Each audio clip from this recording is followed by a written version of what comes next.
दोस्तों, आपके द्वारा हमें कमेंट सेक्शन में बहुत से साधु संतों पर वीडियो बनाने के सुझाव मिले। आपके द्वारा दिए गए सुझावों के आधार पर हम बीच बीच में वीडियो अवश्य बनाते रहेंगे। हमारा वर्तमान वीडियो सुनील कुमार, शिवांक, आशीष और मिस्टर करीम के सुझाव के चलते बनाया जा रहा है। आपके प्यार और प्रोत्साहन ने हमें काफ़ी हर्षित किया है और इसके लिए हम आपके बहुत आभारी हैं। कुछ साथियों ने हमसे पर्सनल कॉन्टैक्ट नंबर भी मांगा है। आपसे रिक्वेस्ट है कि आप हमें अपना नंबर हमारे ईमेल में भेज दें, जिसका लिंक वीडियो के नीचे दिया हुआ है। समय मिलते ही हम आपसे ज़रूर संपर्क करेंगे और यदि आपकी कोई सहायता आध्यात्मिक जगत की यात्रा को लेकर कर सकते हैं तो ज़रूर करेंगे। साथ ही आप सभी से गुजारिश है कि अगर आपको हमारे वीडियो पसंद आते हैं तो कृपया इन्हें लाइक, शेयर और सब्सक्राइब ज़रूर करें। तो चलिए आज आपको फिर से ले चलते हैं एक नई आध्यात्मिक यात्रा पर। अगर आपके पास टिकट नहीं है तो आप ट्रेन से उतर जाइए। बाबा ट्रेन से उतरकर नीचे खड़े हो गए। काफ़ी देर हो गई पर ट्रेन नहीं चली। क्या हुआ टीटी साहब, ट्रेन क्यों नहीं चल रही? पता नहीं क्या हो गया है, ट्रेन का इंजन बंद हो गया है, स्टार्ट ही नहीं हो रहा। टीटी साहब, आपने जिन महाशय को ट्रेन से उतारा है वो कोई साधारण व्यक्ति नहीं, एक पहुंचे हुए संत हैं और हमें विश्वास है कि चूंकि आपने उन्हें ट्रेन से उतार दिया इसलिए ट्रेन बंद हो गई है। ट्रेन में बैठे कुछ मुसाफिरों ने टीटी से कहा। टीटी को हालांकि विश्वास तो नहीं हुआ, लेकिन अपने मन को मारकर और विश्वास और अविश्वास की मिश्रित मनोस्थिति में टीटी बाबा के पास गया और बाबा से विनती की कि कृपा करके आप ट्रेन में बैठ जाएं, मैं आपसे अपने व्यवहार के लिए क्षमा मांगता हूं। बाबा ने बात मान ली और ट्रेन में बैठ गए। उनके ट्रेन में बैठते ही ट्रेन का इंजन स्टार्ट हो गया और ट्रेन अपने गंतव्य स्थान के लिए चल पड़ी। कुछ ऐसे थे नीम करोली बाबा। नमस्कार दोस्तों, एक बार फिर से स्वागत है आपका हमारे चैनल आयाम में। सिद्धों की परंपरा में आज हम बात करेंगे नीम करोली बाबा की।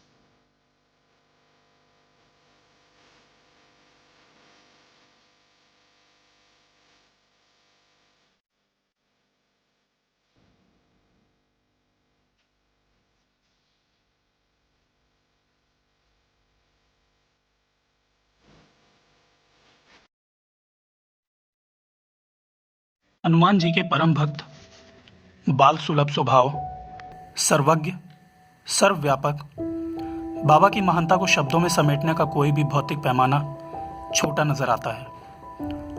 उनको प्रेम करने वालों की संख्या देश विदेश में हजारों लाखों में थी और आज भी है। नीम करोली बाबा प्रेम मार्गी थे। हनुमान जी के प्रति उनका प्रेम जग जाहिर था। अपने पूरे जीवन काल में उन्होंने देश के उत्तरी भाग का काफी भ्रमण किया और अलग अलग स्थानों पर आश्रम भी बनाए। पूरे देश में उन्होंने काफी बड़े और प्रसिद्ध हनुमान मंदिरों का निर्माण कराया। बाबा के विषय में उनके एक भक्त के द्वारा लिखे गए कुछ शब्द आपके साथ साझा करूंगा। मैं अमेरिका से अपनी पत्नी के साथ बाबा के आश्रम आया। हालांकि मेरा यहाँ आना मेरी इच्छा के विरुद्ध हुआ और दरअसल मैं अपनी पत्नी के दबाव के चलते यहाँ आने को राजी हुआ। मैं जब आश्रम पहुंचा तो कुछ वेस्टर्नर्स पंक्ति में बैठे हुए थे और उनके पास ही एक तगड़ा सा दिखने वाला व्यक्ति तखत पर कंबल ओढ़कर बैठा हुआ था। ये कोई और नहीं, खुद नीम करोली बाबा थे। मुझे ये सब कुछ आडंबर सा प्रतीत हुआ और मुझे चिढ़ सी लग रही थी। ऐसा लग रहा था कि सामने कोई नौटंकी चल रही है। दरअसल में ये सब देखकर मुझे बुरा लग रहा था और मैं सोच रहा था कि मैं यहाँ क्यों आया। पहले दिन बाबा ने मेरी तरफ बिल्कुल भी ध्यान नहीं दिया। इससे मेरा क्रोध और भी बढ़ गया। मगर यह पहला अवसर नहीं था जब मेरे अहम को चोट पहुंची। दूसरा दिन बीता, तीसरा दिन बीता करते करते 1 सप्ताह बीत गया। बाबा ने मेरी तरफ बिल्कुल ध्यान ही नहीं दिया। मैं भीतर से बहुत क्रुद्ध था और मेरे मन में ये बात घर कर गई कि मेरी पत्नी भी भटक गई है और इस माहौल में वो मेरी भावनाओं को समझ पाने में असक्षम हो गई है। मैंने मन ही मन निर्णय कर लिया कि न सिर्फ मैं इस स्थान को छोड़ूंगा बल्कि अपनी पत्नी से भी संबंध विच्छेद कर लूंगा। इसी भावावस्था में मैं सैर करने निकल गया और एक झील के किनारे पहुंच गया। मैं काफी देर तक झील के किनारे खड़ा सोच विचार करता रहा और फिर जीवन में पहली बार मैंने वो किया जो मैंने कभी नहीं किया था। मैंने जीवन में पहली बार प्रार्थना की, हे ईश्वर, मुझे इस माहौल से कब बाहर निकालोगे। अगले दिन मैंने अपना सामान पैक किया। मन में एक विचार आया कि शिष्टाचार के नाते ही सही जाकर एक बार बाबा से मिल लूं, और मैं उनसे मिलने चला गया। उन्हें बताने चला गया कि अब मैं वापस जा रहा हूं। बाबा ने मुझसे मिलकर कहा, तुम झील किनारे क्या कर रहे थे? कल कुछ प्रार्थना की थी तुमने? मैं हतप्रभ रह गया और तब मुझे उनके ज्ञान, उनकी सर्वव्यापकता की पहली झलक मिली। सारा क्रोध मिट गया, सारा संशय मिट गया और मैं हमेशा के लिए नीम करोली बाबा का हो लिया। आगे चलकर मुझे ज्ञात हुआ कि न जाने कितने ही लोगों को मेरी ही तरह बाबा के साथ अलग अलग तरह के अनुभव हुए।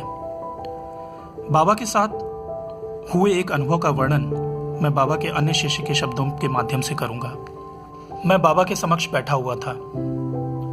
हाथ में एक शीशी थी और उसमें LSD की गोलियां। दोस्तों, LSD के विषय में मैं आपको बता दूं कि ये एक बहुत ही हाई डिग्री का नशा होता है। भांग और गांजे का नशा इसके सामने कहीं भी नहीं ठहरता। कहते हैं कि इसकी एक गोली लेने मात्र से व्यक्ति को बहुत ही हाई लेवल का हेलुसिनेशन होने लगता है और कई लोग तो 24 से 48 घंटे तक होश में ही नहीं आते। वो एक अलग ही कृत्रिम दुनिया में प्रवेश कर जाते हैं और इसका अधिक मात्रा में सेवन मृत्यु का कारण भी बन सकता है। बाबा ने पूछा, इस शीशी में क्या है? बाबा, यह नशे की गोली है और इससे बहुत ही ऊंचे दर्जे का नशा किया जाता है। बाबा ने मुझसे शीशी ली, कई सारी गोलियां अपनी मुट्ठी में ली और खा गए। मैं एकदम घबरा गया। हे भगवान, अब क्या होगा? पता नहीं क्या होने वाला है।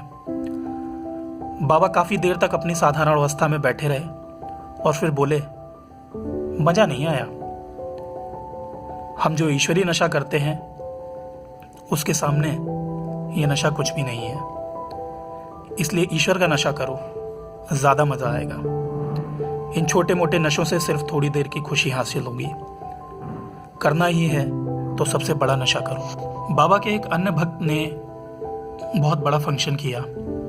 वो बाबा के पास निमंत्रण लेकर पहुंचे और बाबा से विनती की कि वो कार्यक्रम में जरूर आए।